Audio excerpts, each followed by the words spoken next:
Ihren Schutzengel möchte ich haben, Herr Minister. 2 Attentate in so kurzer Zeit und beide Male überlebt. Da sage ich nur eins. Glückwunsch. Danke. Aber die Kugel für mich ist schon längst gegossen. Das weiß ich. Seit meine Truppen wissen, dass Sie sich entschlossen haben, nach unserem Unternehmen die Geschäfte der neuen Regierung zu übernehmen, sind Sie kaum noch zu halten, Herr Generallandschaftsdirektor. Und je früher wir gegen diese Regierung der Novemberverbrecher losschlagen, desto besser, mein Herr. Ich sehe das ganz genauso wie General Littwitz. Wie sehen Sie das, Hauptmann Pabst? Verzeihung. Ich denke ebenso vaterländisch wie Sie, meine Herren, aber für den Umsturz braucht man eben nicht nur vaterländisch denkende Männer, wie Sie, Exzellenz Ludendorff, sondern auch eine minutiöse Organisation. Und die ist noch lange nicht abgeschlossen. Die Finanzierung läuft jedenfalls. Wir haben maßgebliche Teile der Industrie auf unserer Seite. Papst? Ja, der bin ich. Wer soll das sein? Ein Attentat, sagen Sie? Auf Finanzminister Erzberger. Ja. Nein, von Hirschfeld nie gehört. Danke. Erzberger lebt. Schade. Dilettanten. Alles Dilettanten. Dann müssen eben das nächste Mal Ihre Leute ran, Erhard. Zu Befehl, Herr General. Auch wenn Sie es nicht gerne hören wollen, meine Herren, ich halte es ja für falsch, Erzberger zu erledigen. Der Mann könnte uns noch irgendwann nützlich werden. Wozu? Zum nächsten Novemberverrat? Er hat durchaus Führungsqualitäten. Ein mieser, kleiner Erfüllungspolitiker ist er. Der ist doch jetzt Nebensache. Irgendwann wird diesem Vaterlandsverräter die Stunde schon schlagen.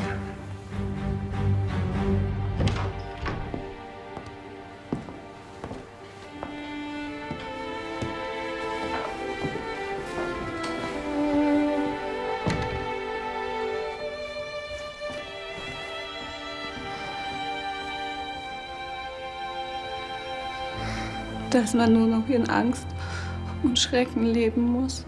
Wer hat denn gesagt, ich soll klagen? Aber ich habe doch nicht ahnen können, dass dieser Helfferich und Konsorten zum äußersten Mittel greifen werden.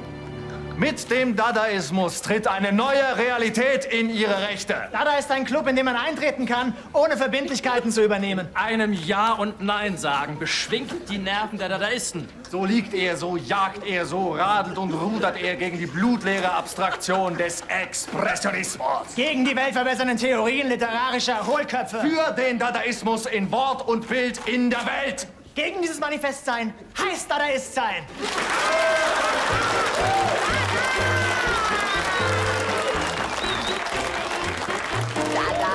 Jetzt lasst uns den Mann hochleben, der zwar die Demokratie hochhält, aber dafür uns Künstler fördert und den es nach 6 Jahren Krieg und Verwirrung in die Schweiz zu seiner Familie zieht. Harry Graf Kessler, der es sich heute wie jeden Abend nicht nehmen lässt, für uns alle die Rechnung zu zahlen. Wir werden Sie sehr vermissen, Harry. Ich hoffe, es wird nicht wie Flucht aussehen. Ich bete Sie, mein Lieb.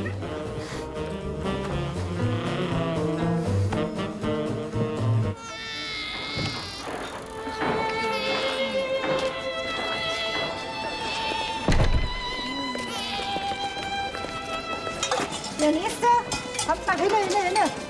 Entschuldigung? Entschuldigung, ohne Ihr Schuh ist hier nichts. Nee, ich suche Frau Juchatsch. Ach, die ist drin, Tür um die Ecke. Danke. Der nächste kommt hier.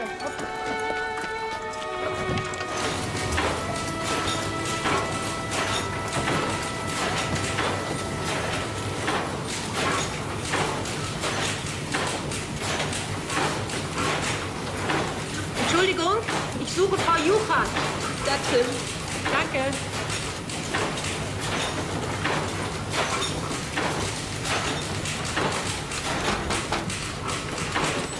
Guten Tag, kann ich helfen, Genosse? Ich hoffe. Hanna Wölke. Marie Jochatsch. Kommen Sie rein. Gott sei Dank ist das nur einmal in der Woche so laut. Sie kennen unsere Zeitschrift? Kennen ist zu viel gesagt. Ich weiß, dass es sie gibt und ich weiß, dass sie für Frauen gedacht ist. Setzen Sie sich.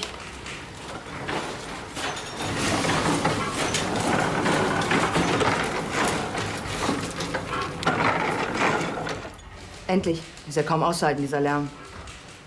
Und dann? Dann haben sie gesagt, dass ich keinen Anspruch auf Rente habe, weil mein Sohn Benno, den sie ermordet haben, in der Volksmarine-Division gewesen ist.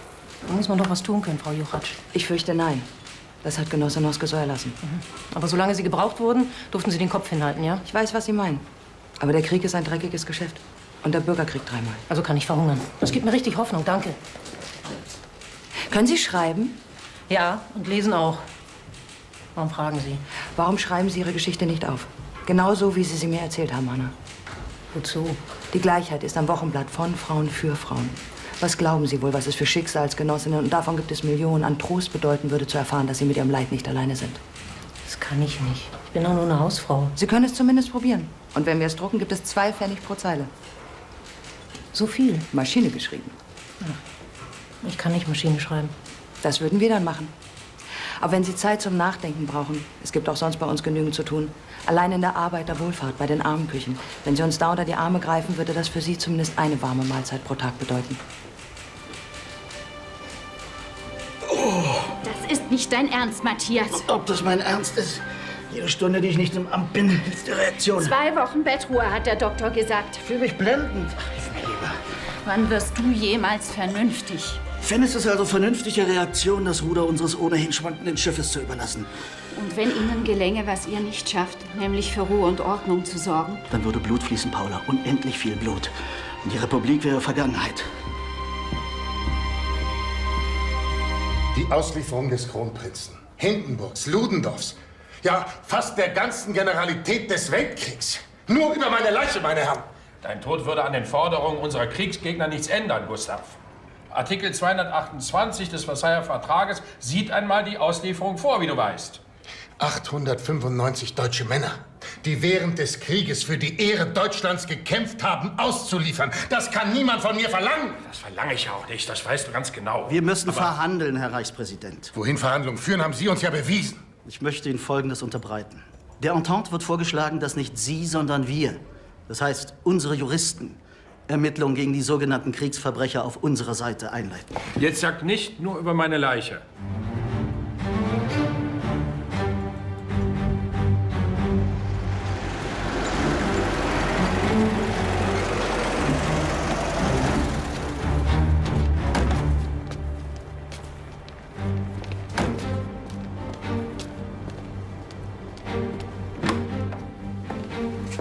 Guten Abend, Frau Schiffer. Guten Abend, Herr Hauptmann. Mein lieber Papst, pünktlich wie immer. Kommen Sie rein, kommen Sie. Schau mal, Papa. Sind die schön?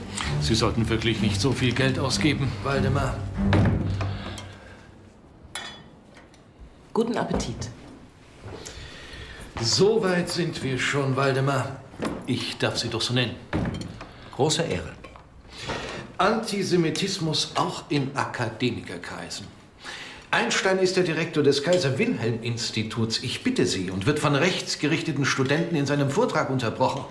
Als Bolschewisten, Physiker und Relativitätsjude beschimpft und aus dem Saal gejagt. Ein international anerkannter Wissenschaftler. Wohin würde das führen, wenn die Revanchisten eines Tages die Oberhand kriegten? Gute Frage.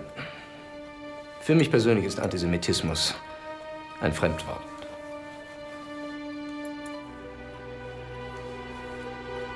Sie wissen, ich war immer gegen Juden in der Regierung. Diese Regierung wird es ja bald nicht mehr geben. Aber wir, die neue Regierung, werden die Juden schon auch brauchen. Ihr Geld zumindest. Mein erstes Gespräch mit dem Bankhaus Mendelssohn ist heute vielversprechend verlaufen. Und wenn schon? Man hat der Bewegung einen 6-stelligen Betrag in Aussicht gestellt. Und wenn er 10-stellig wäre, Geld von Juden kommt für mich nicht in Frage. Das verbietet die Ehre. Ich bin voll und ganz Exzellenz Ludendorffs Meinung. Und wenn unsere Pläne daran scheitern? Es gibt auch Nicht-Juden in der deutschen Wirtschaft. Nach meinem Gespräch mit Thyssen habe ich nicht das Gefühl, dass diese Nicht-Juden eine Militärdiktatur begrüßen würden. Wer spricht von einer Militärdiktatur? Geheimrat Kapp ist Generallandschaftsdirektor. Aber die Industrie weiß doch, dass die Bewegung hinter ihm steht. Eine Zigarre, Waldemar, mit einem Brandy? Nein, bedauere. Keine Zeit. Auf mich wartet noch Arbeit. Ich habe mich zu bedanken, gnädige Frau. Das Essen war wieder einmal phänomenal. Ich werde es unserer Köchin bestellen. Und vor allem das Gespräch mit Ihnen, Waldemar, wieder hochinteressant. Bin nur gespannt, ob Sie auch recht behalten, was Russland anbelangt. Mit der Eroberung Odessas ist der Roten Armee der endgültige Durchbruch gelungen. Und diese Bolschewistensäcke, Verzeihung, Lenin und Trotzki sind nicht mehr aufzuhalten. Ich bringe Sie hinaus, Herr Hauptmann. Ich hoffe, Sie beehren uns bald wieder. Sehr gerne, gnädige Frau. Herr Justizminister.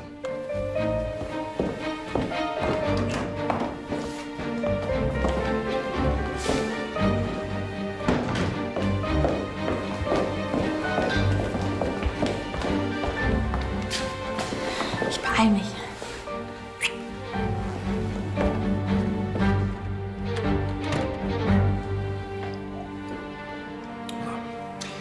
Das nächste Mal müssen wir unbedingt auch seine Frau einladen. Ich bin nur zu gespannt zu erfahren, mit wem ein solcher Mann verheiratet ist. Gerade habe ich zu deiner Mutter gesagt, eigentlich schade, dass Hauptmann Pabst verheiratet ist. Hauptmann? Ich denke, er ist außer Dienst gestellt. Ja, ist er auch. Aber egal, ein Offizier bleibt man sein Leben lang. Und wenn ich euch beide so sehe, hübsch. Ein hübsches Paar. Tja, aber was nicht ist, das ist eben nicht.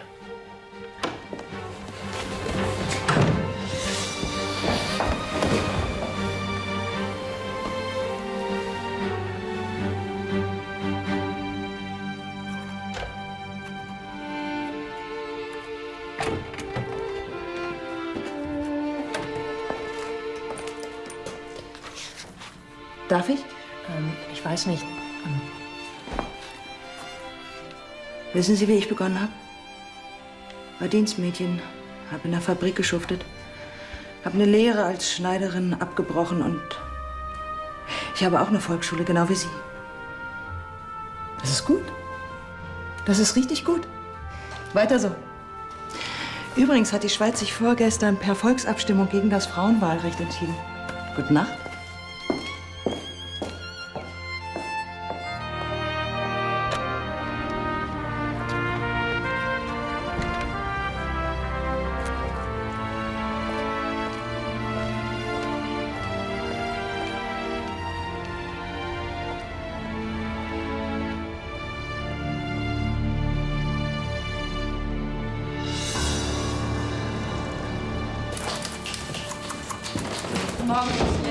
Guten Morgen, die Damen. Guten Morgen, Fräulein Behnke. Guten Morgen. Ich habe Ihnen eine betrübliche Mitteilung zu machen. Leider hat mein Herrn Redakteur Grabowski tot aufgefunden. Wie es aussieht, erschlagen. Kommen Sie bitte mit in sein Büro, Fräulein Behnke.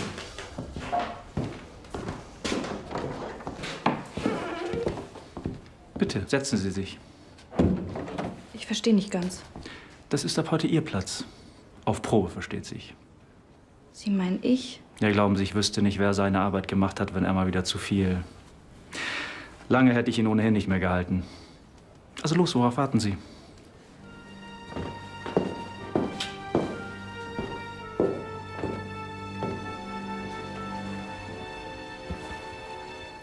Dieser Stuhl gewinnt eindeutig durch die neue Nutzerin.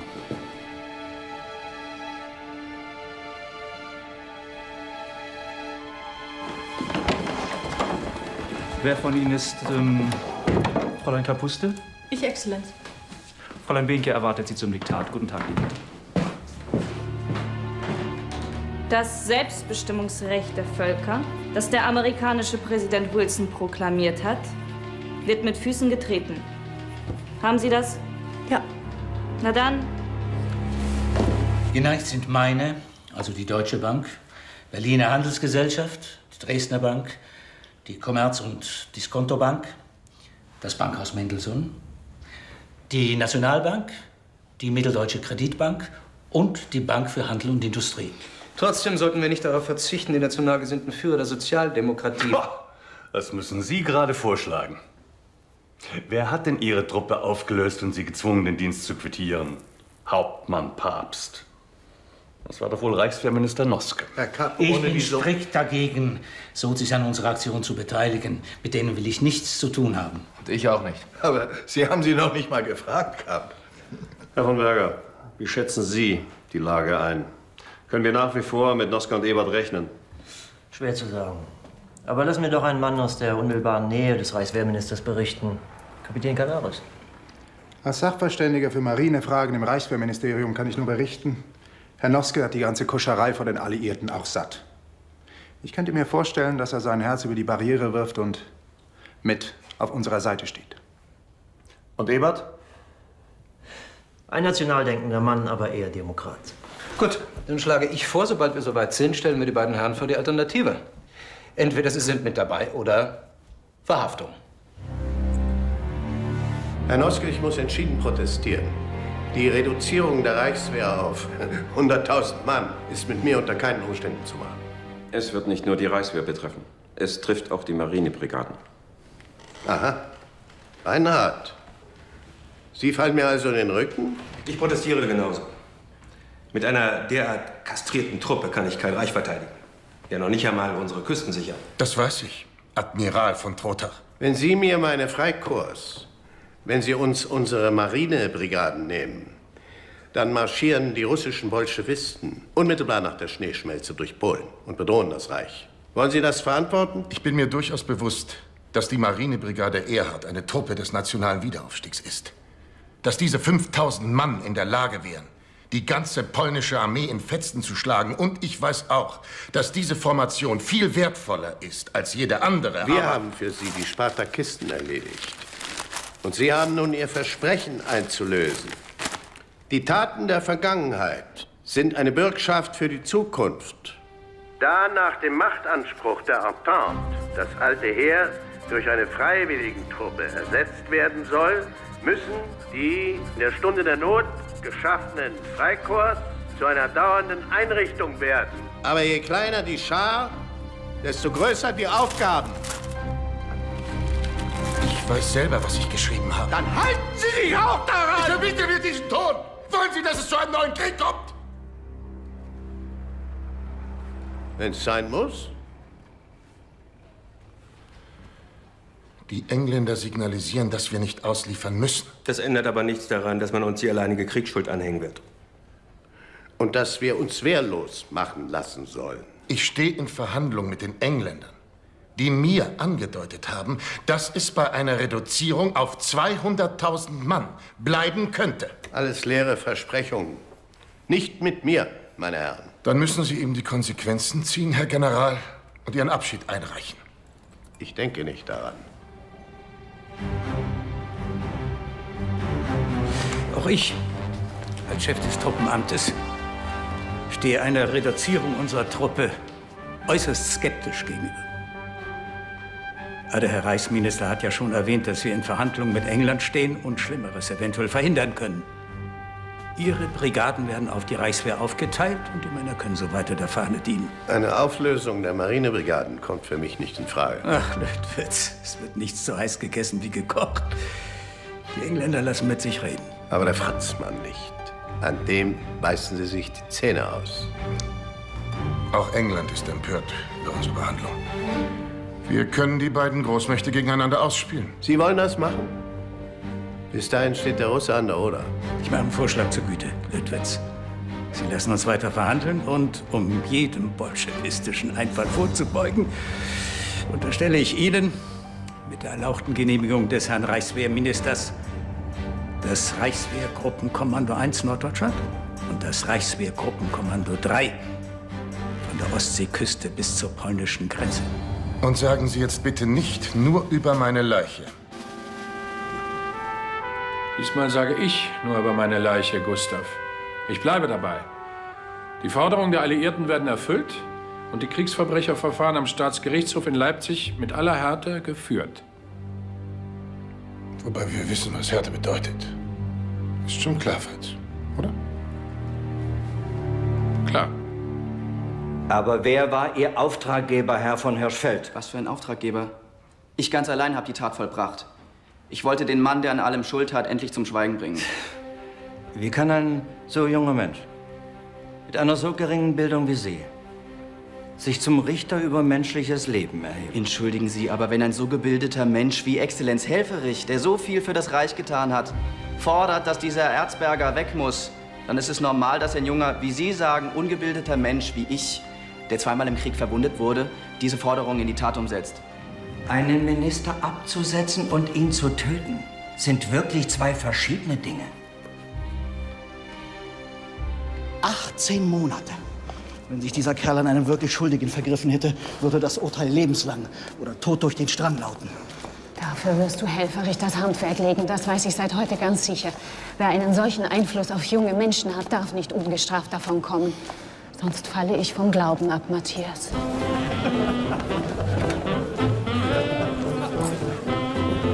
Man glaubt es nicht. Die Entente hat ihre Forderung, die deutschen Kriegsverbrecher an sie auszuliefern, zurückgezogen. Denen wird jetzt in Leipzig der Prozess gemacht. Da wird keinem von denen auch nur ein Haar gekrümmt werden. Wollen wir wetten? Die Wette gewinnst du. Whisky? Einen doppelten Egon. Auf Eis? Wohl verrückt geworden.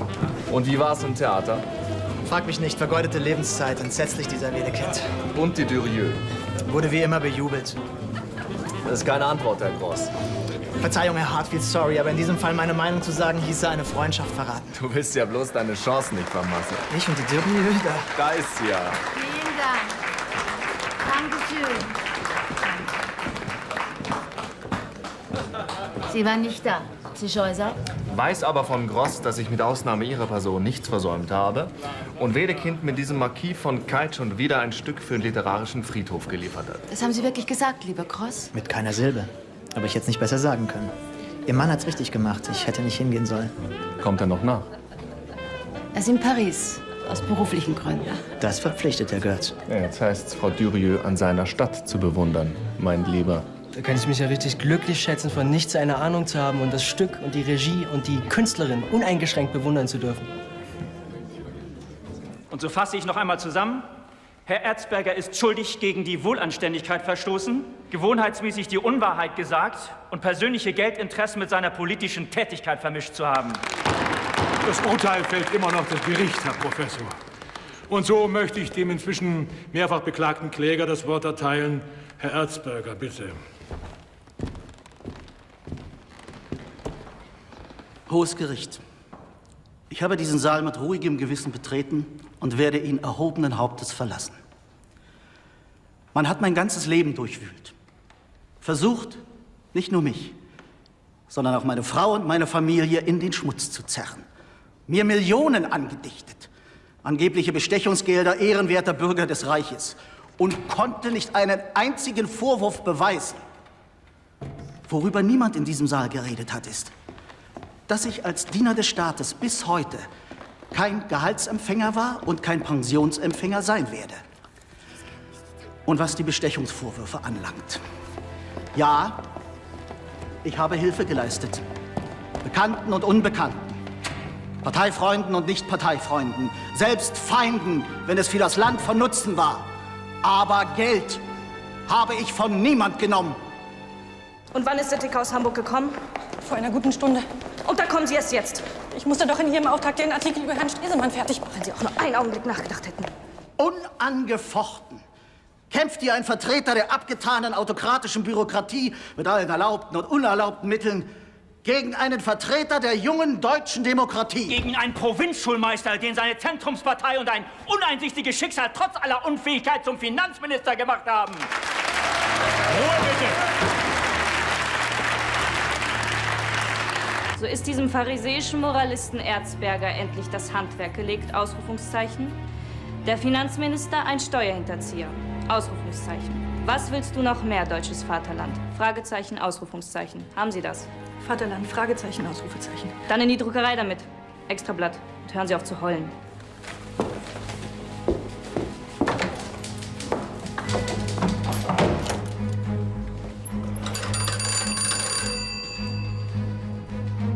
Behnke. Herr Professor Helfferich, bitte. Exzellenz, Ihr Plan hat geklappt wie am Schnürchen. Nein, es war Ihr Plan. Wir haben nichts mit der Sache zu tun. Wir haben nur wiedergegeben, was die Hamburger Nachrichten ans Licht des Tages gebracht haben. Wollen Sie unser Extrablatt lesen, bevor es in den Druck geht? Das erfüllt mich mit Stolz. Heute Abend? Gerne. Kreuzzeitung, Extrablatt, Finanzminister Steuern hinterzogen, Extrablatt. Stimmt so. Dankeschön. Kreuzzeitung, Extrablatt, Finanzminister Steuern hinterzogen, Extrablatt. Jetzt erst recht, Matthias. Du darfst dich von diesem Helferich keinesfalls einschüchtern lassen. Weiß ich mich auch nicht.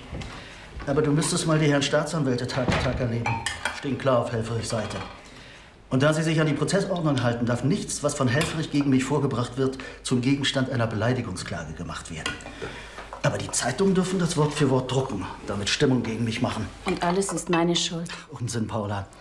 War mein Fehler zu glauben, dass es in einem Gerichtssaal um Gerechtigkeit ginge. Das Gegenteil ist der Fall. Die machen mich vom Kläger zum Beklagten. Die dummen Gänse auf den Zuschauerbänken klatschen Beifall. Ja, aber dich der Bestechlichkeit zu bezichtigen, damit kommt die doch nicht durch. Natürlich nicht. Aber ein Vorwurf, der im Raum steht, muss erst mal entkräftet werden. Auf Ihr Talent und die Zukunft. Danke. Nein, wirklich, Ihr Stil hat Kraft. Kraft und berührt. Sagen Sie, wieso hat Sie dieser Grabowski eigentlich Möpschen genannt? Ich weiß nicht, Exzellenz. Oder hat er womöglich? Obwohl ganz entzückend, Ihr Busen. Darf man erfahren, wer die reizende junge Dame an Ihrer Seite ist, Exzellenz Helfferich? Darf man, Herr Geheimrat. Fräulein Felicitas Behnke, Staatskommissar Herr von Berger. Ein Mann, der Ihre Artikel lieben wird, da in seiner Brust, ähnlich wie in meiner, ein wahrhaft patriotisches Herz schlägt. Sie arbeiten für den verehrten Professor? Ja. Und dann auch noch schön. Sie sind zu beneiden. Was macht der Prozess? Gegen Erzberger, meinen Sie? Der ist dabei, sich selbst zu entsorgen. Nein, das nenne ich mal eine wirklich gute Nachricht. Ich wünsche einen angenehmen Abend.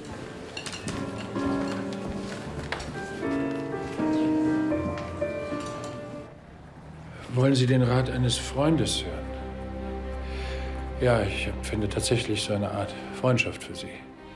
Wenn Sie mich fragen, steht Ihnen eine für Sie ungünstige Entscheidung bevor, die Sie durch Zurückziehen Ihrer Klage gegen diesen Helfferich verhindern können. Es geht um meine Ehre, Herr Reichspräsident. Das sagt Helfferich auch. Politisch betrachtet würden Sie durch diesen Schritt unserer Regierung helfen.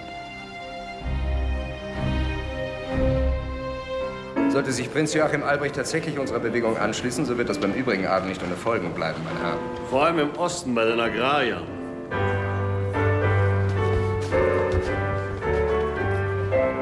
Hoheit, wenn ich vorstellen darf, General von Lüttwitz. Sehen Sie gefälligst auf, wenn unsere Hymne gespielt wird! Sie sind Gäste in diesem Land, und zwar unerwünschte. Allons enfants de la patrie, le jour doit Sie sehen, Hoheit, meine Truppe versteht zu kämpfen.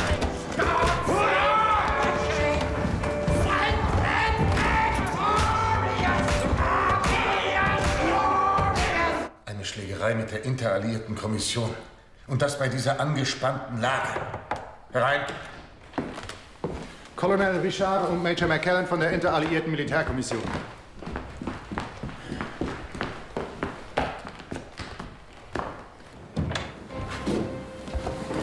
Meine Herren, was kann ich für Sie tun? Ich komme gleich zur Sache. Die Reduzierung des Heeres auf 100.000 Mann hat bis zum Juni 1920 zu erfolgen.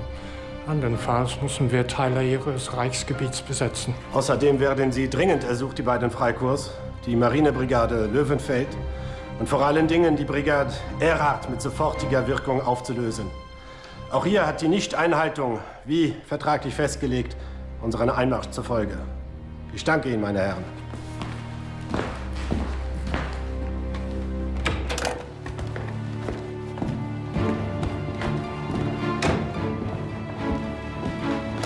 Was machen wir jetzt, General? Wir leisten Folge, was sonst? Gut, Dann verfüge ich die sofortige Auflösung der Marinebrigaden bis zum 10. März. Und Sie, General, sind mir für die Durchführung verantwortlich. Und Löttwitz? Wird sich auch fügen müssen. Kameraden! In gewitterschwüler Zeit feiern wir das einjährige Bestehen unserer Brigade.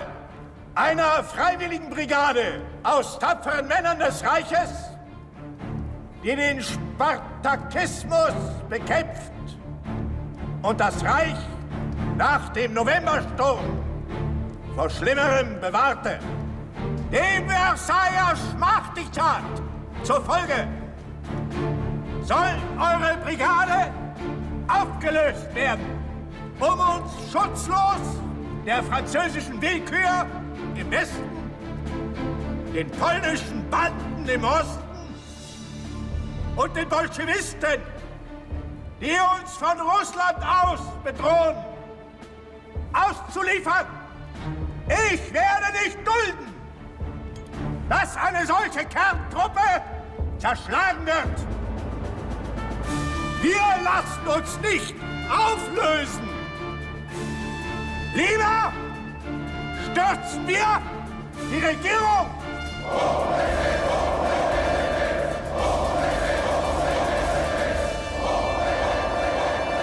Droht ein Putsch oder nicht?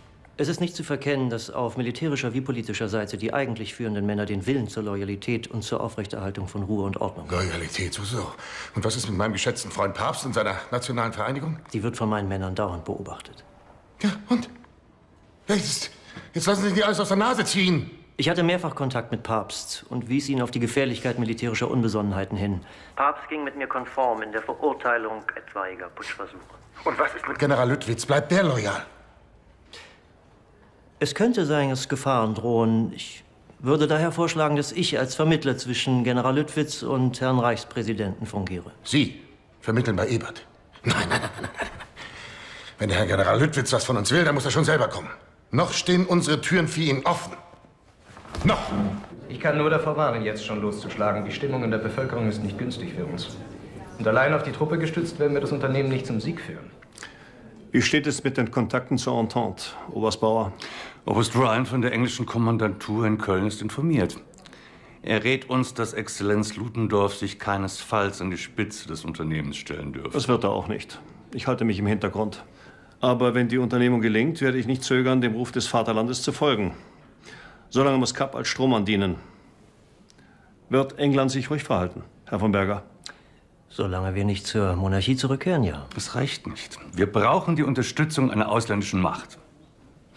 Wenn ich daher vorschlagen dürfte, dass wir uns mit dem bolschewistischen Russland verbünden. Die russische Armee überschreitet die polnische Grenze und wir treffen uns in der Mitte, in den Grenzen von 1914. Das heißt, Polen wird ausgelöscht. Ja. Gesundheit. Meine Herren, ich bin ein absoluter Gegner des Bolschewismus. Ein Pakt mit diesem Pack ist mit mir absolut nicht zu machen. Ich habe nicht Luxemburg und Liebknecht erledigen lassen, um jetzt Lenin und Trotzki die Hand zu reichen.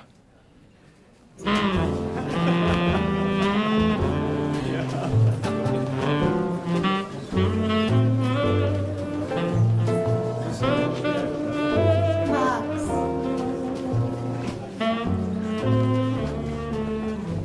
Da sind Sie ja endlich. Ich habe keine Droschke gefunden. Aber was verschafft mir das Vergnügen, verehrte Frau Düring? Mein teurer Gatte musste leider in die Schweiz. Und das heute, wo die Bahn ihre Preise um 100% erhöht hat. Und Sie meinen, kann es verkraften? Gerade noch. Aber das, was ich mit Ihnen vorhabe, lieber Max, wohl kaum.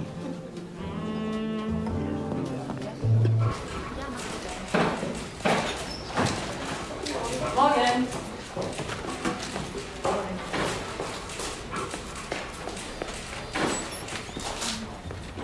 Es gibt ein neues Reichsversorgungsgesetz, nach dem die Rente nicht mehr nach Rang und Dienstgrad, sondern gemäß dem Ausmaß der Invalidität bemessen wird. Immerhin. Von der Invalidität der Seele steht hier bezeichnenderweise nichts. Dann schreiben Sie das.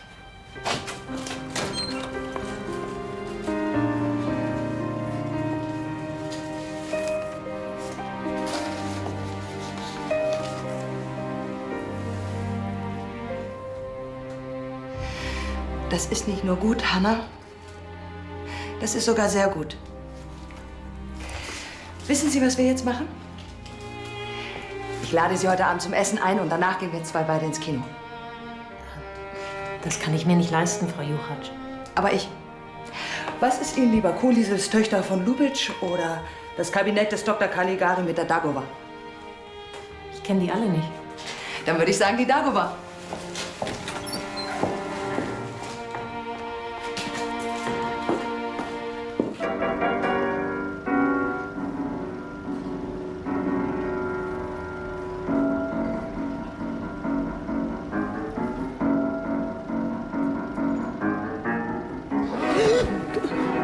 Das ist nur ein Film, gute Frau.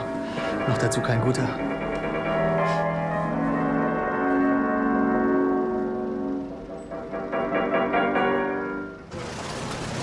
Wenn ich diese Kritiken nur lese, Schlüsselworte wie Wandlung oder ekstatische Szene, aus dem Dickicht des Irdischen tritt der wahre Mensch ans Licht. Zum Kotzen, als hätten wir zurzeit keine anderen Probleme. Also, mir hat der Film gefallen. Mir auch. Kunst muss die Welt verändern und nicht unterhalten. Wir brauchen Brot, keine Spiele. Sie sind Künstler? Verzeihen Sie, ich habe mich Ihnen gar nicht vorgestellt. George Cross, da der ist der Schamala. Und Sie, meine Damen?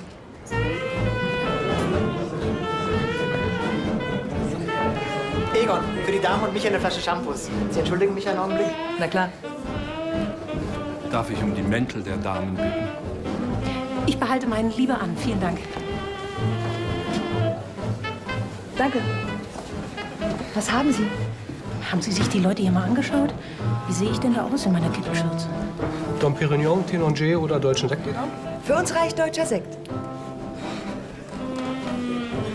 Was Herr Gross wohl an uns findet? Ist das wichtig? Ich finde das toll, so jemanden kennenzulernen. Ist er ein bekannter Maler? Noch nicht, aber für mich ein ganz großer. Was Sie alles wissen. Dafür können Sie schreiben.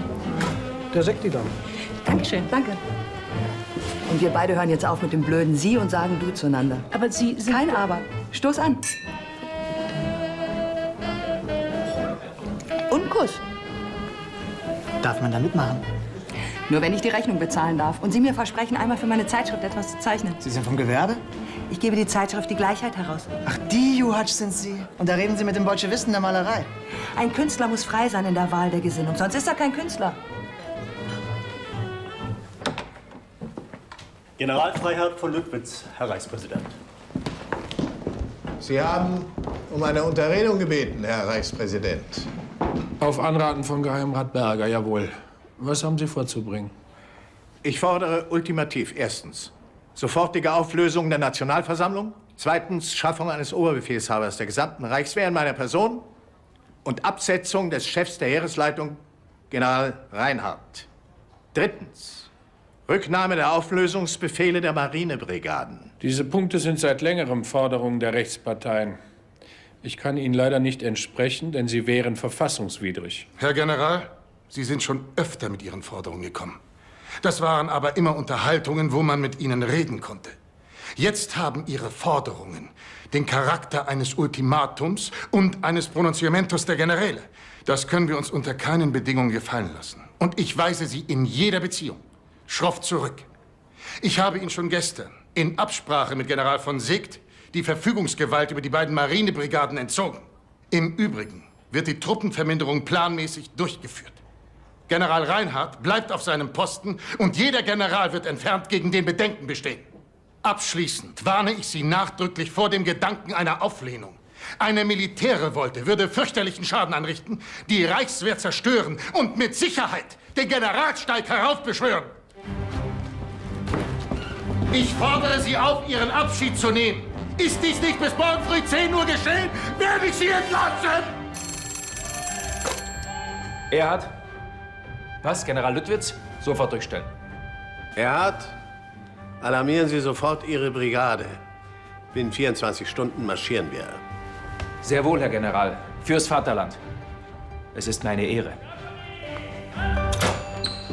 General Reinhardt, Herr Minister. Herr Reichswehrminister, es gibt Gerüchte, dass die Marinebrigade Erhard gegen uns in Richtung Hauptstadt vorrückt. Gerüchte, alles nur Gerüchte. Aber diesmal scheint es ernst. Putschgerüchte gab es schon viele. Auch wird berichtet, dass sich im Hause der Nationalen Vereinigung seit Tagen rege Aktivitäten zeigen. Harmlos. Von Berger sagt, es ist alles harmlos. Und warum glauben Sie diesem von Berger? Also gut, dann lassen Sie Haftbefehle ausstellen für Oberst Bauer, Papst und die anderen Herren der Nationalen Vereinigung. Dann besteht Gefahr, dass die betroffenen Personen gewarnt werden. Mit der Sicherheitspolizei steht es auch nicht zum Besten. Machen Sie mal nicht in die Hosen. Dann verständige ich den Polizeipräsidenten persönlich. Und was machen wir mit der Brigade? Ich werde raus nach Döberitz fahren und mir die Sache selbst ansehen. Davon möchte ich dringend abraten, Herr Minister. Sie könnten in Gefangenschaft geraten. Ja, wer soll denn das sonst tun?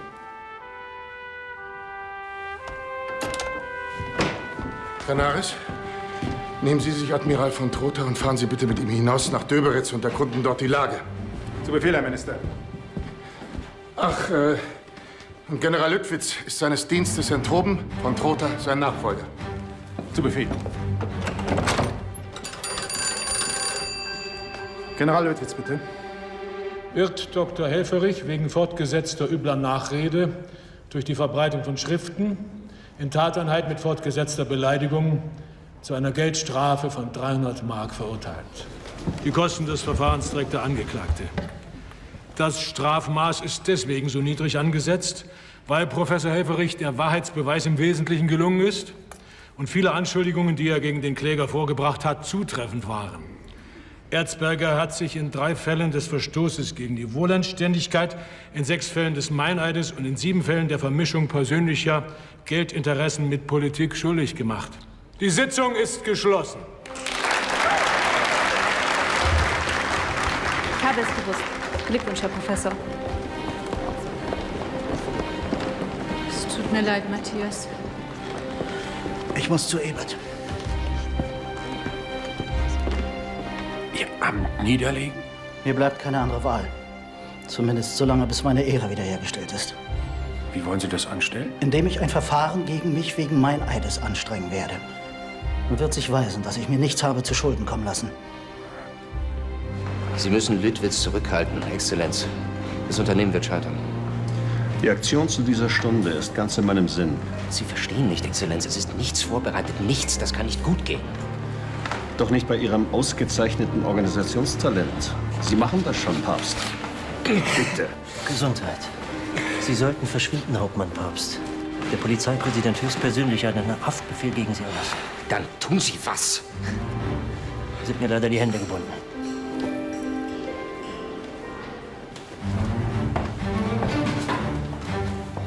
Was auch immer geschieht, du musst an mich glauben.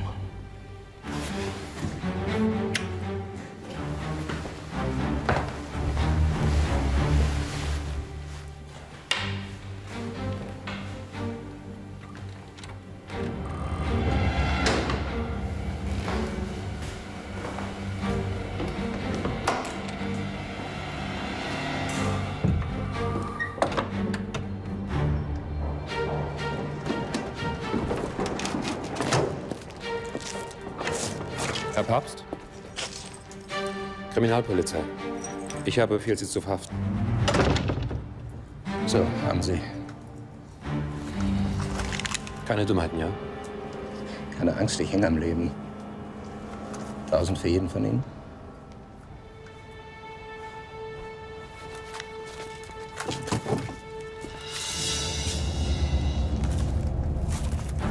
In Ordnung?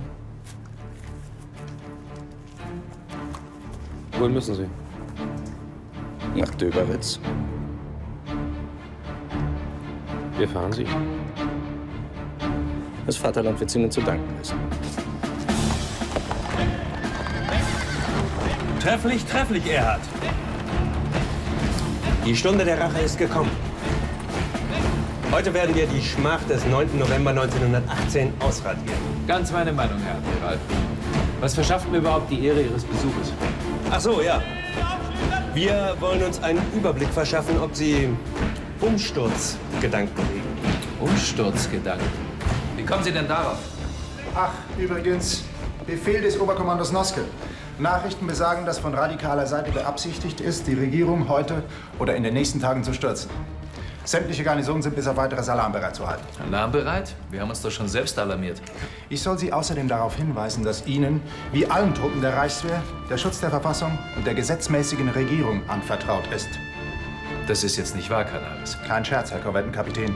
Sie stehen auf der Alarmliste. Und falls Sie später jemand fragen sollte, Sie sind dienstlich alarmiert worden.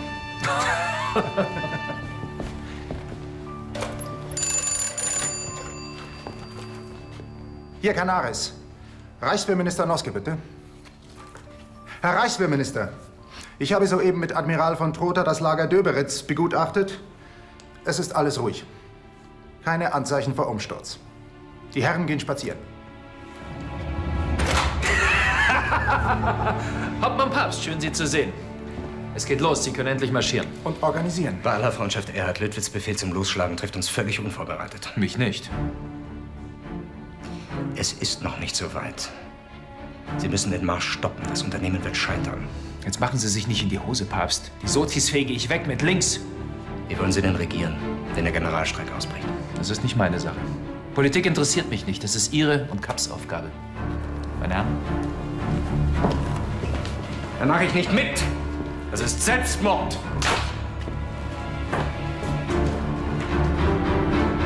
General Reinhardt, General von Siegt, ich habe Sie zu so später Stunde zu uns gebeten, weil authentische Nachrichten vorliegen, dass die Brigade Erhard von Döberitz aus im Anmarsch auf die Hauptstadt ist. Leider hat sich die Sicherheitspolizei für neutral erklärt, sodass wir uns in den Schutz der Reichswehr begeben müssen. Ich habe mit Herrn Minister Noske auch schon einen Plan ausgearbeitet. Unsere Truppen verschanzen sich links und rechts der Heerstraße und werden diese Brigade Erhard mit entsprechendem Sperrfeuer in Empfang nehmen. General von Siegt? Ein Kampf von Reichswehr gegen Reichswehr ist nach meiner Ansicht und nach der Ansicht meines Stabes um jeden Preis zu vermeiden. Der Schaden für die Truppe wäre unermesslich. Ich denke auch, dass die Chancen für die regierungstreuen Teile der Reichswehr, die Marinebrigaden schlagen zu können, sehr gering anzusetzen sind. Wollen Sie damit sagen, Herr General, Sie weigern sich, auf diese Meuterer zu feuern? Truppe schießt nicht auf Truppe! Das ist ein unerhörter Vorgang. Ich bin der Meinung, sich diesen Putschisten mit allen zur Verfügung stehenden Mitteln zu widersetzen. Sie haben gefälligst zu schießen, ich befehle es Ihnen. Sie haben mir nichts zu befehlen, General Reinhardt.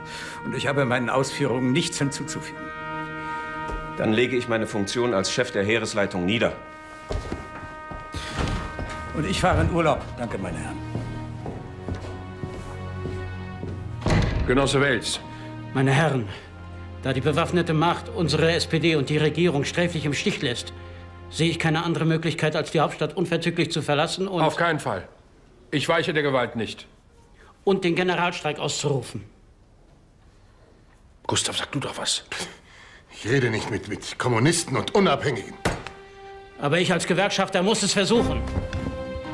Genossen der Militärputschista, haben Sie das, Herr Legin? Ja, ich wiederhole.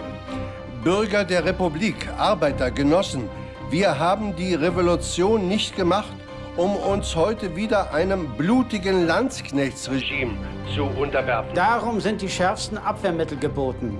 Kein Betrieb darf laufen, solange die Militärdiktatur der Ludendorffs herrscht. Deshalb legt die Arbeit nieder, streikt. Haben Sie das, Legin? Habe ich, Herr Wels.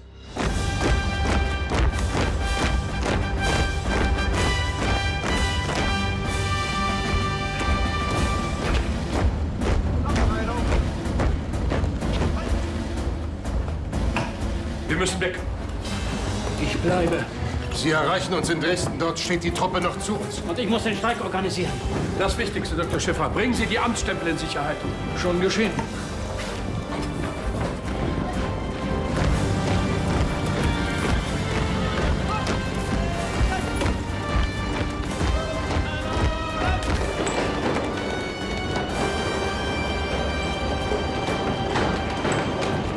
Mach hin, Fritz! Sie sorgen mir dafür, dass nicht mal eine Fliege raus oder reinkommt, Leutnant. Zu Befehl! Wir sehen uns in Dresden. Sofern wir eine loyale Truppe vorfinden. Auf General Merker ist 100%ig Verlass. Jetzt steigt schon ein, Fritz.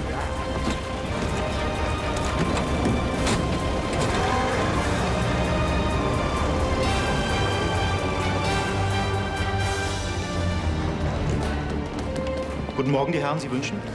Wir haben die Regierungsgewalt ergriffen. Und mit welchem Recht? Mit dem Recht des 9. November 18. Sie sind der frühere Unterstaatssekretär Albert, richtig? Ich bin nicht der frühere, sondern der gegenwärtig amtierende Staatssekretär Albert und Chef der Reichskanzlei, meine Herren. Das sind Sie die längste Zeit gewesen. Abführen. Wir von der KPD sind bei einem Generalstreik nur dabei, wenn mit der neuen Regierung auch gleich die alte abgeschafft wird. Dann schlägt sich die Reichswehr zu den Putschisten und die haben nicht die Spur einer Chance.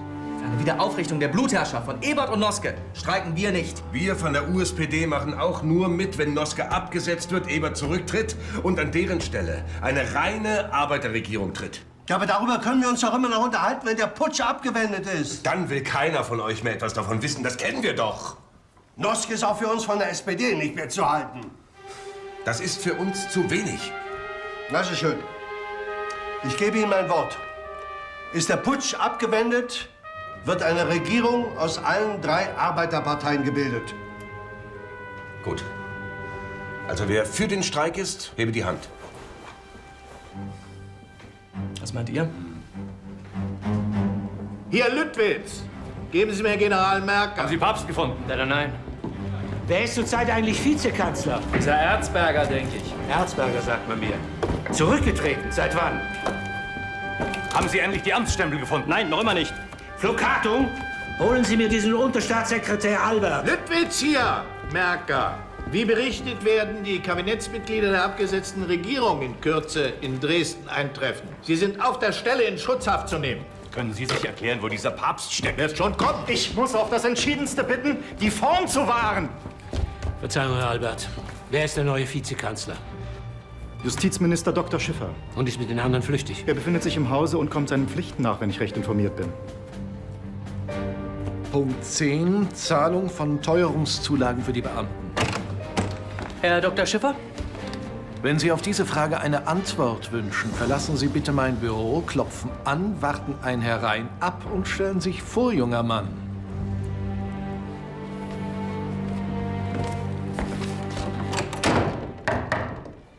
Herein. Hauptmann Pfluck Hartung, wenn ich mich vorstellen darf. Na sehen Sie, es geht doch. Und jetzt warten Sie bitte draußen. Ich muss die Tagesordnung für die morgige Ausschusssitzung diktieren. Es gibt keine Ausschüsse mehr. Reichskanzler Kapp wünscht Sie dringend zu sprechen. Ich kenne keinen Reichskanzler Kapp. Das heißt, dass ich nicht mehr ins Amt muss, Gabriele Schatz. Vati, dann können wir ja ganz lange in den Schwarzwald fahren. Matthias, du musst weg. Warum? Was ist jetzt wieder los? Die Putschisten suchen ihren Mann. Wir sind alle in Lebensgefahr.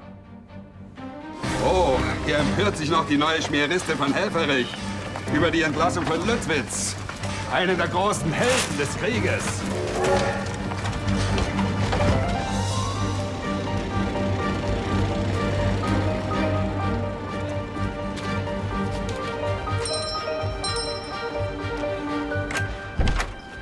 Hier sind Sie sicher, Herr Erzberger. Hier hält der Herrgott persönlich seine schützenden Hände über Sie. Danke, Pater. Morgen. Morgen, Frau Winke. In mein Büro, Frau Kapuste. Heute kann sie es wieder. Korruption, Wucher, Schieberei und Verbrechen haben mit der alten Regierung einen Pakt geschlossen, dem heute Morgen unter dem Einsatz ihres Lebens mutige Männer mit General Lüttwitz an ihrer Spitze ein Ende bereitet haben. Endlich ist dieser Regierung, in der ein Erzberger der führende Geist sein konnte, das Handwerk gelegt. Und mit welchem Recht gedenken Sie, die Regierung, deren Vizekanzler ich bin, abzusetzen? Mit dem Recht der Tatsachen und abgesetzt ist sie bereits. Und für den Fall, dass ich mich diesen Tatsachen nicht beuge? Das Telefon. Und der Eimer? Wo soll der Pisspot hin, Dr. Schiffer? Das werden Sie noch bereuen, glauben Sie mir.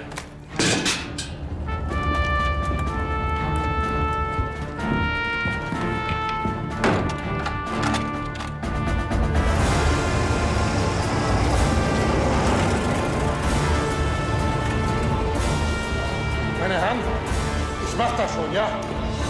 Fritz, kommst mit. Die Herren, die wir in Schutzhaft nehmen sollen, Herr General. Was sollen Sie, Merker? Diesen Befehl habe ich heute Vormittag tatsächlich erhalten, Herr Noske. Von wem? Vom General von Lüttwitz. Von diesem Putschisten, den ich selber abgesetzt habe. Sagen Sie mal, haben Sie vergessen, dass Sie einen Eid auf die Verfassung geleistet haben? Habe ich nicht. Aber ich sitze zwischen zwei Stühlen. Vor Ihnen steht Ihr Vorgesetzter. Lüttwitz gibt es nicht mehr. Sie müssen meinen Zwiespalt verstehen. Ein Großteil meiner Truppe ist für Kapp und Lüttwitz und würde sich einem Befehl, der sich gegen die neue Regierung richtet, strikt widersetzen. Sie wagen es vor mir, von einer neuen Regierung zu sprechen. Sie hat immerhin, ohne einen Schuss abzugeben, die Macht ergriffen. Nichts hat sie. Ich würde noch heute nach Berlin abreisen, um mir persönlich ein Bild zu machen. Wenn nötig, zu verhandeln. Da gibt es nichts zu verhandeln. Wer nicht für uns ist gegen uns. Meine Herren, wir reisen ab.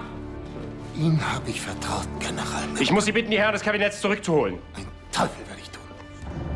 Wir sprechen uns doch, wenn dieser Spuk hier vorbei ist. Sollen wir sie in Verwahrung nehmen? Blödsinn.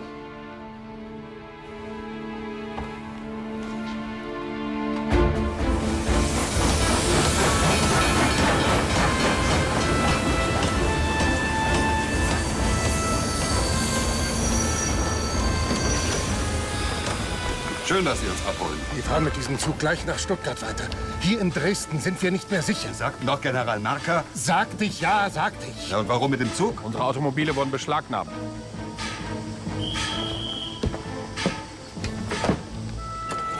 Entschuldigung. Danke, Käthe. In der Stadt geht nichts mehr. Ich bin zu Fuß vom Wedding hierher. Macht ja nichts, wenn der Widerstand nur funktioniert. Dann ist der Generalstreik wirklich ausgerufen? Ja, deswegen fährt ja nichts mehr. Kein Zug, keine Stadtbahn, keine elektrische, nichts. Dann hält unser Volk ausnahmsweise mal zusammen, ja? Sieht so aus. Na komm her. Dann wäre mein Benno nicht ganz umsonst gestorben.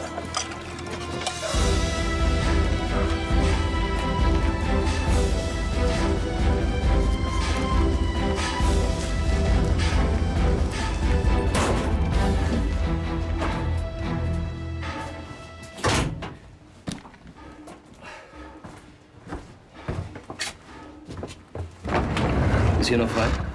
Ja, bitte.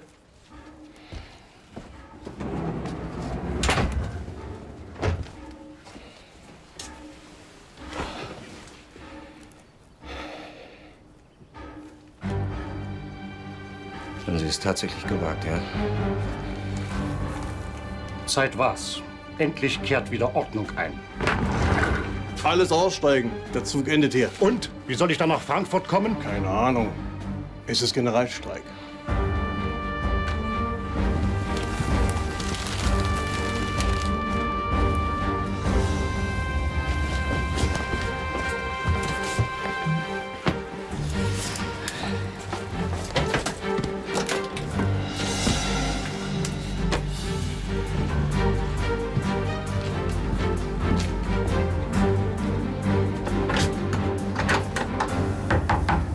Auf dem Bahnhof ist das Benutzen der Toilette verboten.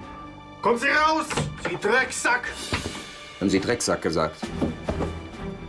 Verzeihung, Herr Hauptmann.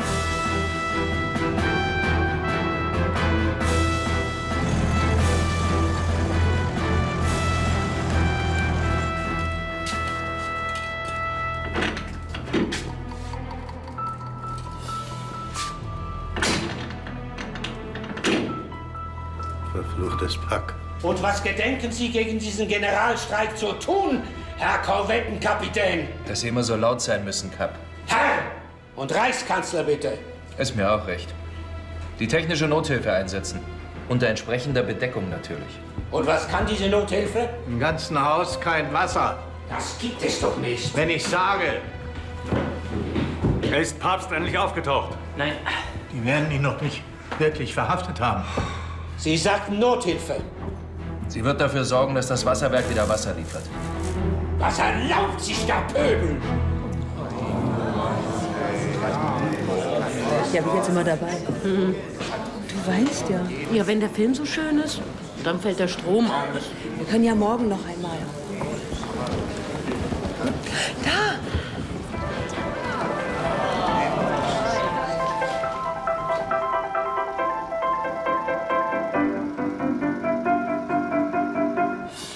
Sie werden überall gesucht, Hauptmann Papst. Man hat schon das Schlimmste befürchtet. So schnell geht unser einer nicht unter. Tür auf!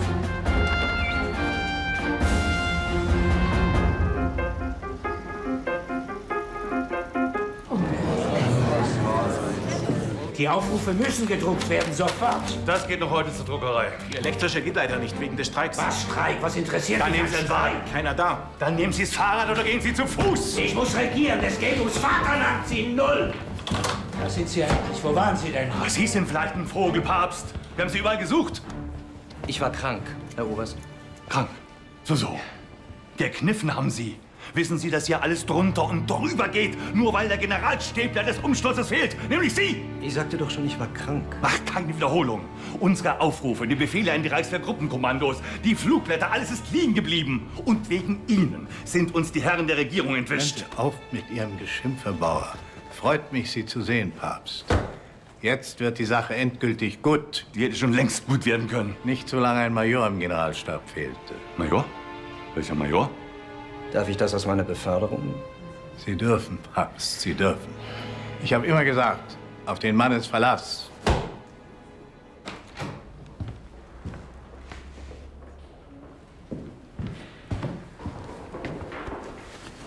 Wer ist da?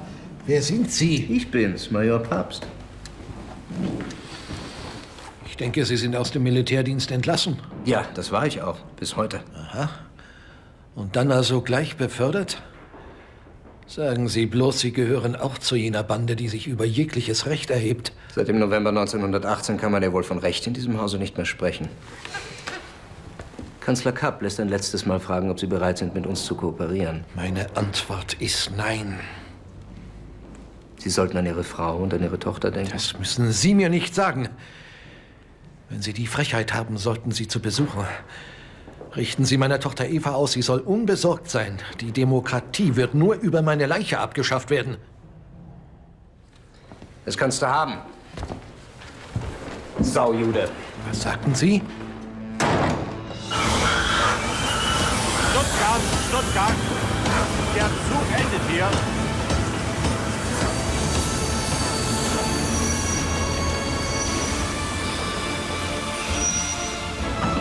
Wenigstens auf Sie ist Verlass von Bergmann. Herr Reichspräsident. Guten Abend, Herr General. Es grenzt an ein Wunder, dass ich in der Lage bin, Sie abzuholen und beschützen zu können. Das Gros der Offiziere der Garnison hat sich zu Kapp und Lüttwitz bekannt und war wild entschlossen, Sie festzusetzen. Jetzt? Wenn Sie tatsächlich den Generalstreik ausgerufen haben. Wir haben gar nichts ausgerufen. Wer behauptet denn sowas? Und was ist das? Da stehen Ihre Namen darunter. Papier ist geduldig. Das waren wir nicht. Wir haben Berlin doch schon um 6 Uhr früh verlassen. Na dann. Erstmal eine Fluppe? So.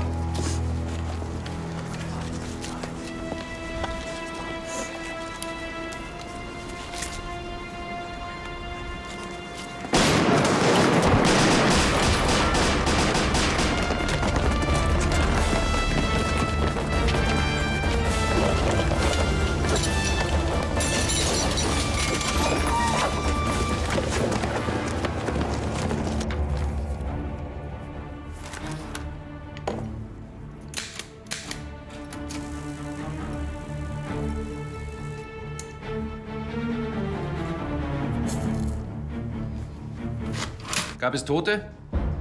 Na, das geht ja. Ja, hart durchgreifen. Sogar das Telefon geht wieder. Sie sind ja doch ein Teufelskerl, Herr Rat. Erschießen, sofort.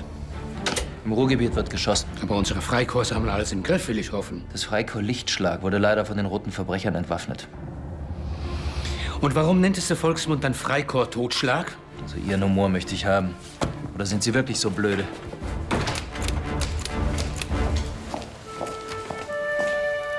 Guten Morgen. Guten Morgen. Du bist schon da? Noch. Ich konnte nicht schlafen. Ich habe die ganze Nacht geschrieben. Und schon mit der Maschine. Na, wer sagt's denn? Die Beamten sind jetzt auf dem Streik beigetreten. Der Bauernbund auch. Jetzt fehlen nur noch die Angestellten. Die werden auch noch mitmachen, wirst schon sehen. Und, wie ist denn die Geschichte geworden? Das musst du sagen. Weißt du, wer gestern Abend bei mir war? Sag. Gross. Und er hat mir diese Zeichnung dagelassen. Und wir dürfen sie drucken. Was steht da drunter? Der erste Erfolg der neuen Regierung. Die Mark ist jetzt auf 1,5 Pfennig gesunken. Das muss der Drucker ganz groß setzen. Das willst du wirklich bringen? Deine Geschichten bringe ich doch auch. Meine Herren, Exzellenz, ich bin gar nicht da. Aber auf die Truppe können wir stolz sein. Danke, Herr General. Endlich befördert. Gratuliere, Major. Vielen Dank, Exzellenz.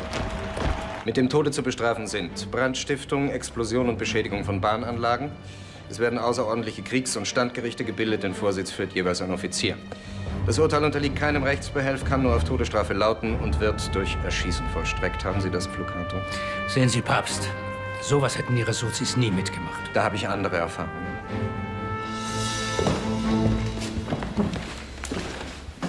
Sehr verehrte Damen und Herren von der Presse, ich habe die Ehre und auch die große Freude, Ihnen den neuen Reichskanzler Kapp vorzustellen. Es ist mir eine große Genugtuung, heute vor Ihnen zu erscheinen. Als wir uns entschlossen haben, diese Wandlung der politischen Verhältnisse herbeizuführen, waren wir uns der Schwierigkeiten durchaus vollkommen bewusst.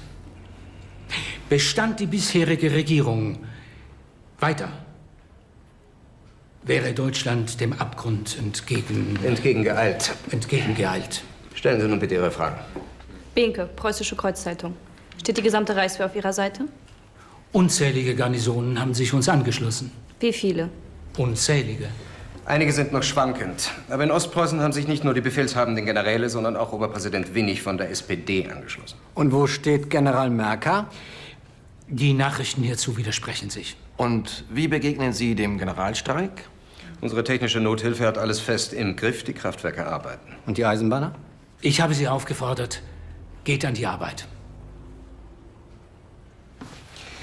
Meine Damen und Herren, die neue Regierung schreitet zur Tat. Sie hat das deutsche Volk von der Schieberregierung eines Erzberger befreit. Die Entente ist informiert und wird nichts gegen uns unternehmen. Wie werden Sie sich der alten Regierung in Stuttgart gegenüber verhalten? Solange Sie dort als Privatleute leben wollen, werden wir Ihnen nichts tun. Sollten Sie aber gegen uns auftreten, werden wir Sie verhaften lassen. Haben Sie denn überhaupt die Macht dazu? Selbstverständlich. Weiterhin bedauerte Reichskanzler Kapp, dass das Wahlrecht für Frauen vor gut einem Jahr eingeführt worden sei. Da der deutschen Frau durch die politische Betätigung das Beste abgestreift worden sei. Und sowas druckt diese Behnke, diese reaktionäre Kuh, ohne jeden Kommentar. Volksgenossen, dies ist kein monarchischer Putsch. Deswegen hat sich der sozialdemokratische Polizeipräsident von Berlin, Eugen Ernst, auch entschlossen, im Amt zu bleiben. Männer und Frauen geht an die Arbeit. Kapp, Reichskanzler. Verschwindet! Haut ab! Haut ihr ab, sonst gibt's Dresche. Der Streik ist in längstens 3 Tagen beendet. Dann hält die neue Ordnungsmacht nichts mehr. Die gesamte Sicherheitspolizei und zahlreiche Reichswehrverbände stehen auf ihrer Seite. Ich glaube Ihnen kein Wort. Mit diesen Novemberverbrechern wird nicht mal geredet. Das Volk will sie baumeln sehen. Da bin ich ganz Ihrer Meinung. Es hat nun wirklich keinen Sinn, sich die Lage schön zu reden. Wir haben Berlin und den Osten, aber dort wird genauso gekämpft wie im Ruhrgebiet. Und der Süden steht mit Ausnahme Bayerns zur Gänze hinter der alten Regierung. Das ändert sich, sobald die ersten Standgerichtsurteile vollstreckt Ich sind. störe nur ungern, meine Herren. Aber in Sachsen-Gotha wurde eine Räterepublik ausgerufen. Schon wieder? Was machen Ihre Männer eigentlich, Erhard? Im Gegensatz zu Ihnen ihr Leben riskieren.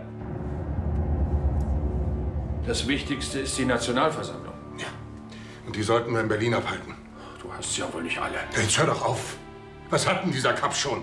Nichts außer seiner Brigade Erhard. Und die auch nur, weil er deren Sold erhöht hat. Aber das Volk, Fritz. Das Volk ist auf unserer Seite. Ich will jetzt nicht mehr hören, Gustav.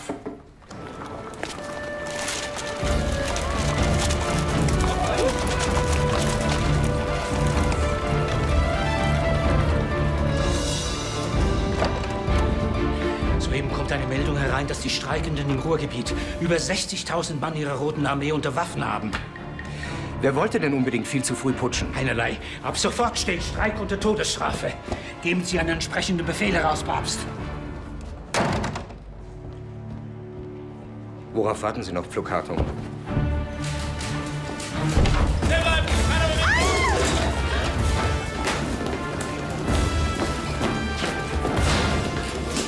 Was erlauben Sie sich? Was erlauben Sie sich? Dieses Flugblatt wurde auf Ihren Maschinen gedruckt. Woher wissen Sie das? Wir wissen es eben. Das ist Hochverrat. Soweit ich weiß, haben wir immer noch Pressefreiheit. Einen Dreck wissen Sie. Und jetzt raus hier. Räumlichkeiten und Druckmaschinen sind hiermit beschlagnahmt.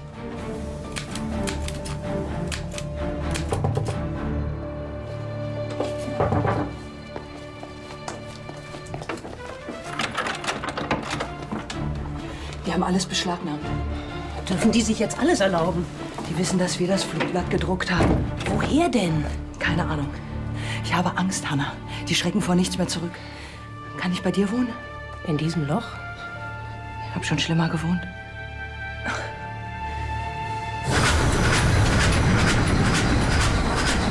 Guter Mann, dieser Papst.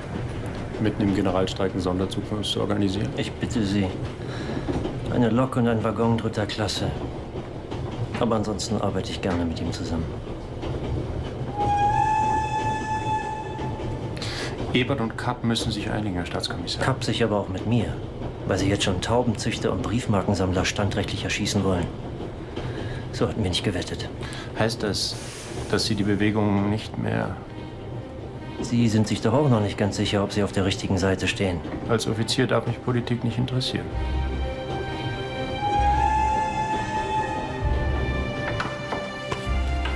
Sie. Ich will nicht lange stören, nur so viel. Ihrem Mann geht es gut, Frau Schiffer. Hauptmann Pabst, Major, wie Sie sehen. Sie sind wieder im Dienst. Fürs Vaterland, ja. Wollen Sie nicht eintreten, Herr Major? Bedauere, keine Zeit. Aber wo ist mein Mann? Im Amt. Weigert sich, mit uns zu kooperieren. Uns? Mit der neuen Regierung. Ich muss sofort zu ihm. Das geht nicht. Er steht unter Arrest. Bei allem, was uns verbindet, ich flehe Sie an, helfen Sie ihm. Ich werde tun, was in meinen Kräften steht. Fräulein Schiffer. Frau Schiffer.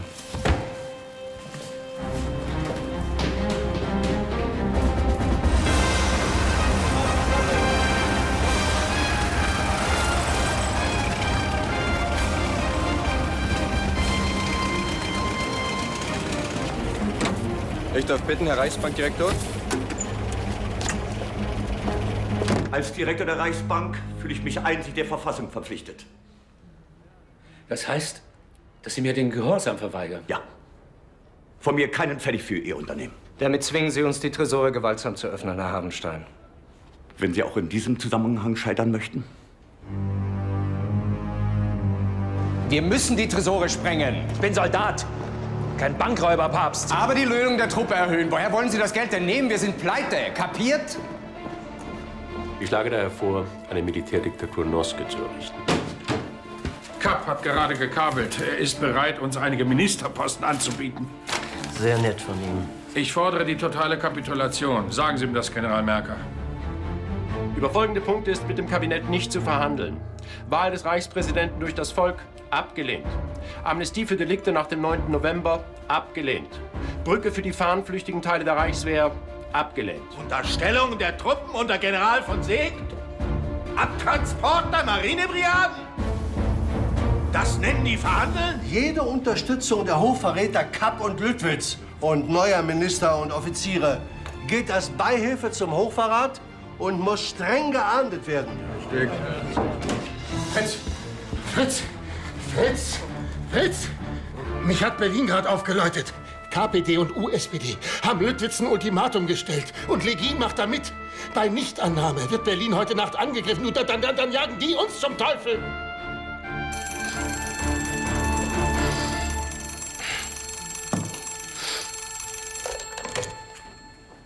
Ja.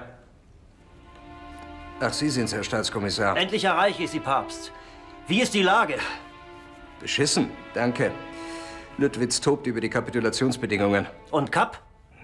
Wäre bereit, zurückzutreten, sofern die Hauptpunkte unseres Programms zur Ausführung kämen. Was ist mit dem spartakistischen Angriff auf Berlin? Kein Angriff bisher. Und, bei Ihnen? Was machen Noske und Ebert? Die sind sehr böse auf Sie. Keine Chance, die beiden zu verhaften? Ich bin froh, wenn die mich nicht verhaften. Papst, unsere Sache steht schlecht und dann dieser verdammte Generalstreik. Ich werde mit aller Gewalt gegen die Streikenden vorgehen. Sie können nicht alle erschießen. Ich kann noch ganz anderes. Papst, ich fürchte, ich muss mich aus dem Unternehmen zurückziehen. Und ich rate Ihnen, tun Sie das auch. Entsprechende Papiere dafür haben Sie ja schon. Wir bleiben in Kontakt.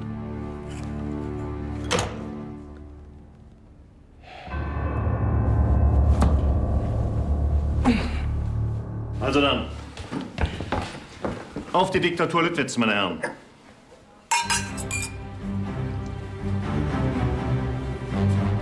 Tut mir leid, mich in Kapp so getäuscht zu haben. Aber, Exzellenz, das ist doch uns allen so gegangen. Viel Glück. Und wenn Sie und das Reich mich brauchen, ich werde da sein. Um in dem bevorstehenden Entscheidungskampf gegen den Bolschewismus obsiegen zu können, trete ich zurück und lege hiermit die vollziehende Gewalt in Ihre Hände, General. Zu gütig. Das Schicksal des Vaterlandes lastet ab jetzt auf Ihren Schultern.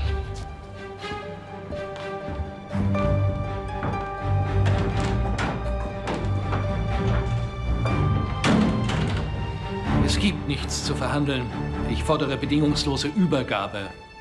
Es gibt in diesem Hause durchaus die Bereitschaft, die ganze Aktion aufzugeben und das Feld kampflos zu räumen, wenn... Wenn was? Wenn Sie uns schriftlich geben, dass wir nicht verfolgt werden und sich für eine Amnestie einsetzen. Und ein solches Subjekt war Gast in meinem Hause und hat meine Tochter... Ja? Was? Ihr Putsch ist gescheitert. Nicht in Bayern. Wir sind hier in Preußen. Nehmen Sie Ihren General Lüttwitz und verschwinden Sie. General Segt? Verzeihen Sie die Störung, Herr General. Herr Albert, was gibt's? Die Regierung hat Sie zum Oberbefehlshaber der Reichswehr ernannt. Welche? Die alte oder die neue? Hat es jemals eine neue gegeben? Nach ganzen 5 Tagen schon aufgegeben. Keine ganzen 5 Tage, Herr General. Propaganda. Jetzt noch Propaganda, ja? Empfehlungsschreiben von wem? Hauptmann Röhm? Nie gehört. Aus München. Na gut, soll reinkommen. Herein! Wenn es kein Schneider ist.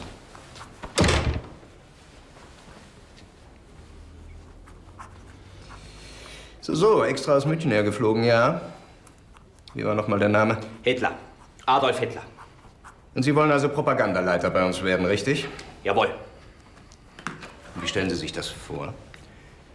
Ich spreche zu den Massen. Sie? Also bei aller Liebe, Herr Hiller. Hitler. So dürftig wie Sie aussehen und sprechen, da lachen sich die Massen ja tot. Fliegen Sie mal schön wieder zurück, wo Sie hergekommen sind, nach München. Clowns kann unsere Bewegung nicht gebrauchen. Gute Reise!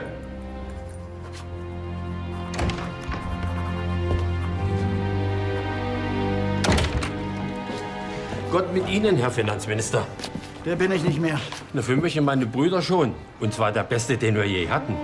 Wissen Sie, was die Mark noch wert ist? Nicht mal mehr einen Pfennig. Vater Guntram, danke für alles.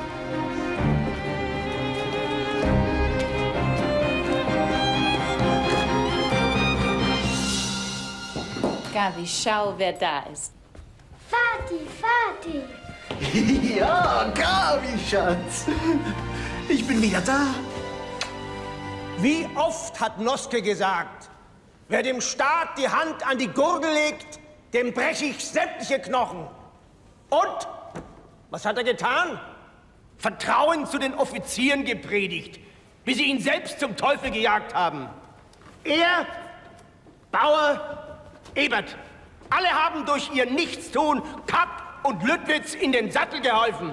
Mit dem Erfolg, dass sie fliehen mussten. Die verhassten Kommunisten und Unabhängigen mussten kommen, um sie zu retten. Was macht Noske jetzt? Wieder nichts. Ich fordere für die SPD-Fraktion die Entlassung aller Offiziere, deren Loyalität zur Republik nicht außer Zweifel steht. Das ist jetzt nicht der Moment. Strengste Bestrafung für die Putschisten. Und die Entwaffnung der Truppen, die gemeutert haben. Ein klares Wort, Herr Scheidemann. Danke. Der verschärfte Ausnahmezustand tritt mit heutigem Tage 12 Uhr Mittag in Kraft. Herein! Kommen Sie, kommen Sie! Gezeichnet General Sieg, Chef der Heeresleitung, und sofort an alle Dienststellen weiterleiten. Wegtreten, danke. Schön, dass Sie gleich kommen konnten. Nehmen Sie Platz.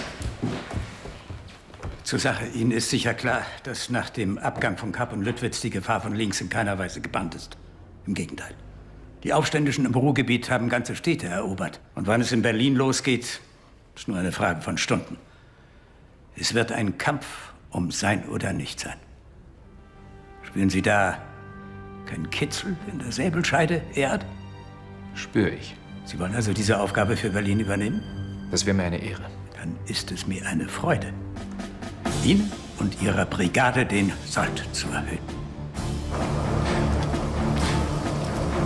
Haben Sie es doch noch geschafft, einen Sonderzug zu organisieren?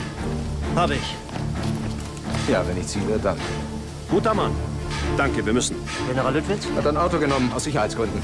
Ab Magdeburg reisen Sie auch per Automobil. Auch aus Sicherheitsgründen. Viel Glück. Ebenso.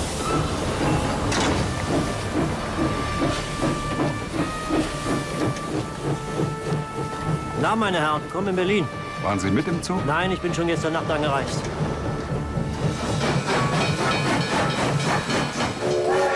Wir Gewerkschafter fordern die Aufhebung des Ausnahmezustandes eine reine Arbeiterregierung aus SPD und USPD, den Rücktritt des Genossen Noske, die Auflösung aller Freikorps, die Säuberung der Reichswehr von demokratiefeindlichen Elementen und den Abzug der Truppen aus Berlin. Sonst wird dieser Streik nicht beendet.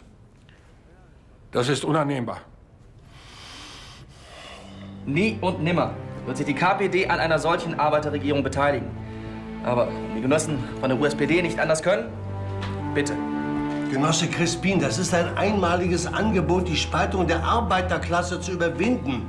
Wir haben Ebert und Noske im Griff. Und das sage ich als deren Parteigenosse. Treten Sie ein in eine Regierung der Proletarier. Nur wenn diese Arbeiterregierung sofort sozialisiert. Ja, das wird nicht zu machen sein. Ja, dann eben nicht. Schade. Dann gebe ich die Anweisung zum Streikabbruch. Sobald Noske zurücktritt. Du hast den Boden bereitet, auf dem das große Werk der demokratischen Ordnung begonnen werden konnte.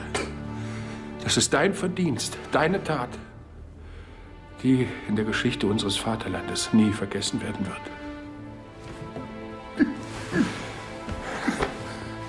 Aber es muss sein, Gustav. Wir Soldaten haben uns fern von der Politik zu halten, Erhard. Will heißen? Will heißen, Sie rücken auf Befehl der alten neuen Regierung nach Döberitz ab und warten auf neue Befehle.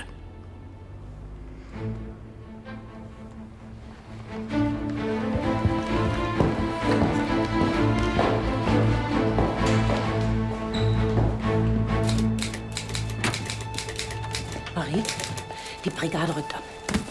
Na, dann wollen wir Ihnen auch etwas auf dem Weg mitgeben.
Die Männer, die bereit waren, ihr Leben für den Kampf um die Freiheit hinzugeben, allen voran General von Lüttwitz und Korvettenkapitän Erhard, zum Dank von der neuen alten Regierung per Steckbrief gesucht. Störe ich? Sie stören nie. Tippen Sie bis dahin schon mal. Exzellenz.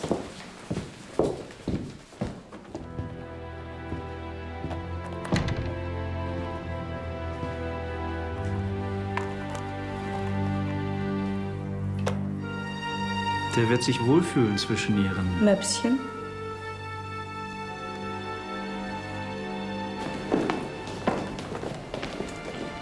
Sieht mir wirklich so schlecht aus, Erhard. Frechheit. Der Fotograf hat einfach kein Talent. Und die Reichsregierung offensichtlich zu wenig Geld. Die hätten doch sonst mehr für uns geboten. Für eine kleine Brotzeit wird's reichen. Ich kann euch ja verhaften. Den Zaster einstreichen, euch dann wieder laufen lassen und wir versaufen das Geld. Und wenn den Chef der politischen Polizei Münchens just in dem Moment der Schlag trifft? Dann säßen wir in der Falle. Nee, Frick. Obwohl wir das Geld gut gebrauchen könnten. Aber wir atmen ungern gesiebte Luft und sei es auch nur für kurze Zeit. Bitte. Ich wollte die Bewegung ja nur unterstützen. Und? Wie gefällt's euch in München? Gut. Das Pflaster wird mir langsam zu heiß. 2 Kriminalbeamte aus Preußen haben sich gestern bei uns gemeldet und sich nach euch beiden erkundigt. Tatsächlich. Wo sind die beiden jetzt? Sie sitzen. Ich habe sie verhaften lassen müssen. Sie haben sich im Hotel unter falschem Namen eingetragen. Solche Ungesetzlichkeit kann und darf ich nicht dulden. Aha. Aus diesem Gefühl der unzertrennlichen Verbundenheit wird eine gegenseitige Achtung wachsen. Aus der Achtung. Dieses Würstchen hat sich eingebildet, unserer Bewegung helfen zu können. Aber man hört ihm zu. Bitte die Herren, meine kleine Verspätung entschuldigen zu wollen. Es war bloß kein anderer Tisch mehr frei. Das Gequatsche dieses Schwachkopfs ist da kaum auszuhalten. Von wem reden Sie? Von diesem Hitler. Exzellenz Ludendorff, Verzeihung, aber Herr Hitler würde sich freuen, Sie an seinem Tisch begrüßen zu dürfen.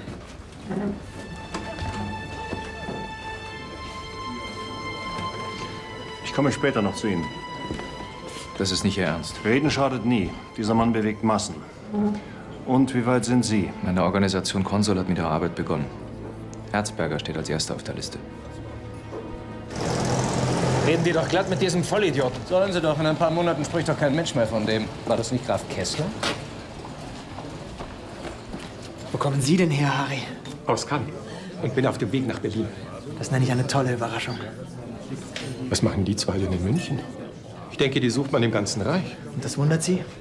Da hat der proletarische Generalstreik die alte und neue Verbrecherregierung am Leben gehalten. Und zum Dank dafür lässt die Regierung die Arbeiter von Truppen der Putschisten niederschießen.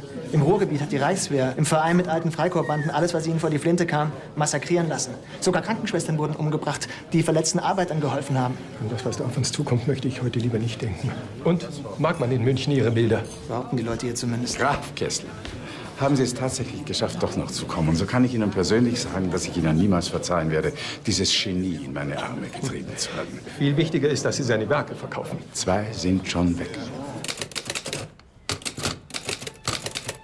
Es geht um uns Frauen. Das machst du schon sehr gut. Du auch. Dankeschön. Was ist jetzt besser? Wir hoffen auf oder ist es besser, wir freuen uns auf ihr zahlreiches Erscheinen? Freuen. Ja, dann schreibe ich freuen. Guck. Die eiserne Zeit beginnt erst, Dietz, glaub mir. In dieser Prüfungsstunde mussten die Fehler der Vergangenheit ständig rufen, wie man es nicht machen darf, wenn man ein Volk noch retten will. Aber schon werden die ersten Rufe nach einem starken Mann wieder laut. Die Militaristen, Herzberger. Ja?